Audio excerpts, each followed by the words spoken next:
네, 먼저 외교부 장관께 질의하겠습니다. 이번에 IMO 사무총장 임기택 부산 항만공사 사장께서 선출되셨는데, 전 여러 의원님들께서도 말씀하셨지만 우리 외교의 쾌거고, 그리고 IMO를 통해서 우리 대한민국의 해사 분야에 있어서의 지위가 굉장히 향상될 것으로 이렇게 생각을 합니다. 이번에 수고 많으셨다 하는 말씀을 먼저 드리겠습니다. 그리고 지난번에 대통령께서 방미를 메르스타트로 연기하셨는데, 아까 장관께서 방미 일정이 지금 재추진되고 있다 하는 말씀을 하셨는데, 금년 중에 재추진될 것으로 생각해도 되겠죠? 예, 금년 중에는 분명하고요. 하여튼 가능한 한 좀 상호 편리한 빠른 시일 내에 지금 하도록 지금 얘기를 지금 하고 있습니다. 지난번 하려던 일정이라든지 여러 가지 다루고자 했던 의제, 이런 것도 되게 다 그대로 이루어질 것으로 기대해도 그렇습니다. 되겠습니까? 이미 상당히 많은 부분이 다 준비가 되어 있습니다. 네. 하여튼 한미 동맹 관계 강화, 그리고 양국 정상 간의 신뢰 관계, 이런 것이 매우 중요하니까 이건 반드시 성사되도록 다잡아 나가 주시기 바랍니다. 그리고 지난번 6월 22일 한일 간의 수교 50주년을 기념하는 리셉션에 양국 정상이 각각 상대 측 리셉션에 참석함으로써 여러 가지 분위기도 호전되고 있고 기대감도 높아지고 있는 것이 사실입니다. 그와 관련해서 한중일 정상회담이 금년 하반기에는 있을 것이 아니겠느냐 하는 기대도 있는데, 또 최근에는 일본의 정부 관료가 9월 중에 한중일 3국 정상회담이 있을 것 같다 하는 언급을 했는데, 지금 정부 측은 어떻게 추진하고 있습니까? 네, 한일중 정상회의는 이제 기본적으로 저희 대한민국이 의장국입니다. 외상회담은 제가 이제 의장이고요. 그래서 지난번 합의에서 이제 금년 중 상호 편리한 가장 빠른 시기에 하기로 했기 때문에 저희가 이제 일정을 이제 양국과 협의해야 되는 그런 이제 상황이 있고요.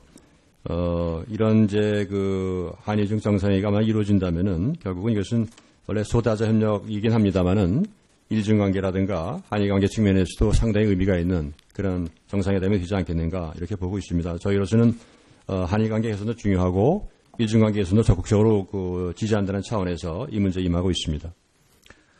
금년 하반기 중에는 개최될 것으로 지금 추진하고 있습니까? 네, 저희가 지금 여러 가지 측면에서 파악하고 있는 것으로는 그러한 가능성이 상당히 높다 이렇게 좀 보고 있습니다.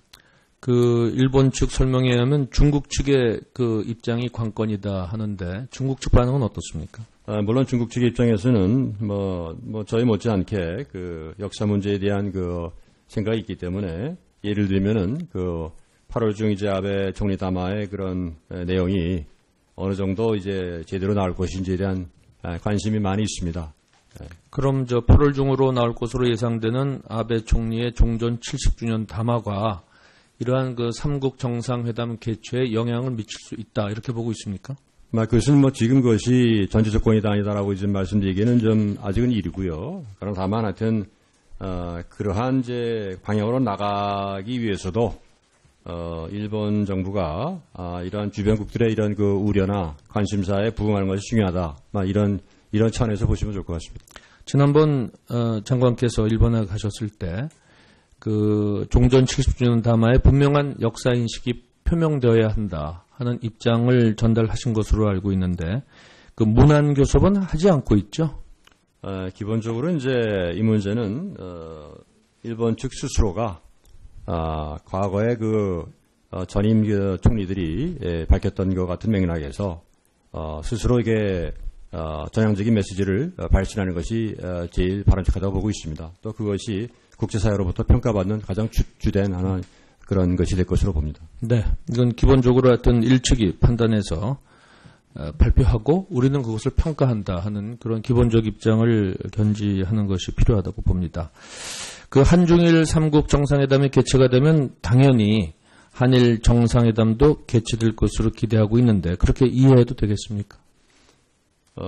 뭐 전체적으로 한중일 정상회담이 이제 개최된다고 할 때는 이제 나름대로 이제 분위기가 어느 정도 이제 그 조성이 되고 있다고 이제 보기 때문에 혹시 어떤 형태가 되는지 모르겠습니다만은 어떤 그런 양자적인 그런 접촉이나 대화를 위해서도 어떤 모멘텀이 형성될 수 있지 않겠는가 이렇게 보고 있습니다. 그 전에 위안부 문제 해결 전망이 있습니까? 아니 저희로서는 하여튼 지금 1년 이상 진행되어 온 그런 이제 협의가 좀 선순환적으로 다른 문제와도 선순환적으로 이렇게 좀 연결이 될 수 있도록 꾸준히 진전을 좀 봤으면 좋겠다 이런 생각을 하고 있습니다. 네, 동포재단 이사장님 잠깐 앞으로 나와주시기 바랍니다. 네, 조금 전 그 민단의 법인화 문제에 대해서 질의가 있었기 때문에 보충해서 한 가지만 좀 질의를 하겠습니다. 민단의 법인화는 뭐 자연적인 추세다 이렇게 보고 있습니다. 다만 이 민단의 법인화로 인해서 민단의 모든 그 활동 내역이 일본 정부에 다 밝혀지게 된다. 특히 조청령이 아직도 활동을 하고 있는 상황 속에서 민단의 이러한 활동과 운영 내역이 일본 측에 다 밝혀야 되는 이 상황에 대한 우려가 있는 것도 사실입니다. 알고 계시죠? 네. 그럼 여기에 대한 보장 장치는 어떻게 강구하고 있습니까? 네, 그래서 아까 그 말씀드린 그 타스크포스 팀들이 그 고려 사항이 있는데요. 뭐 지원금의 그 투명성이라든가 또 민족 재산 관리라든가 하는데 그 중에 하나가 지금 의원님 말씀하신 대로 그 일본 정부의 어떤 개입이나 또 부당한 간섭을 이제 어떻게 이게 방지할 수 있을 것인가 하는 것도 이제 굉장히 중요한 고려 사항입니다.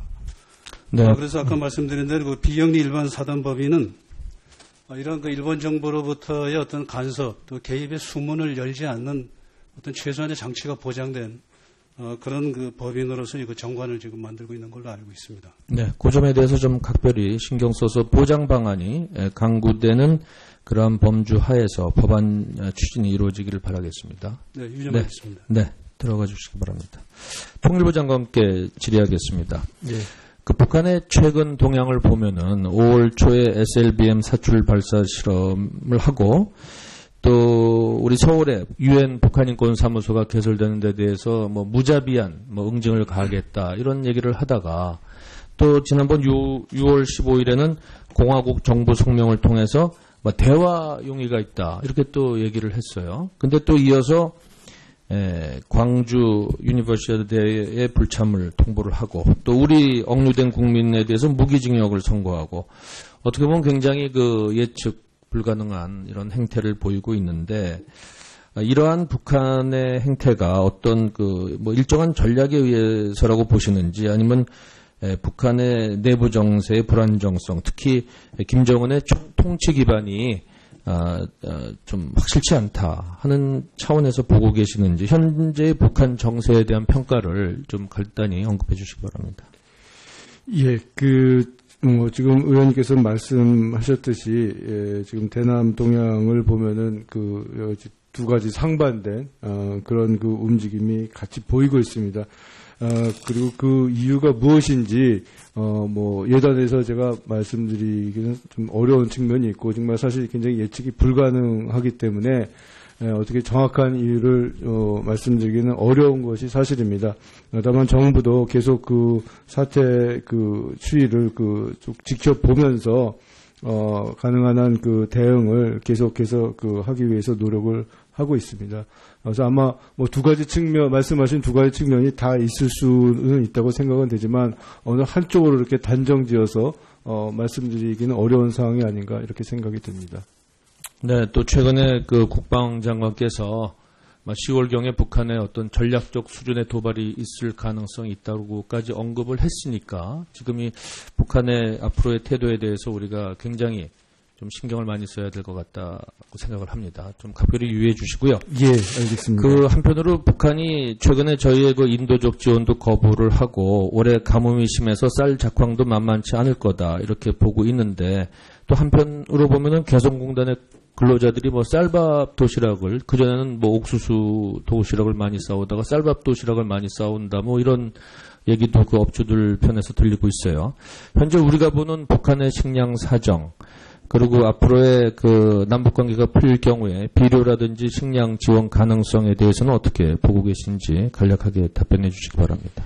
예, 우선 그 작년의 생산량을 보면은 약 한 40만 톤 정도 부족한 걸로 해서 아마 그 약간의 지원 뭐 이런 것들을 통해서 식량 문제 어떻게 그 과거에 비해서는 많이 그 식량 문제가 호전된 것으로 이렇게 판단을 하고 있고요.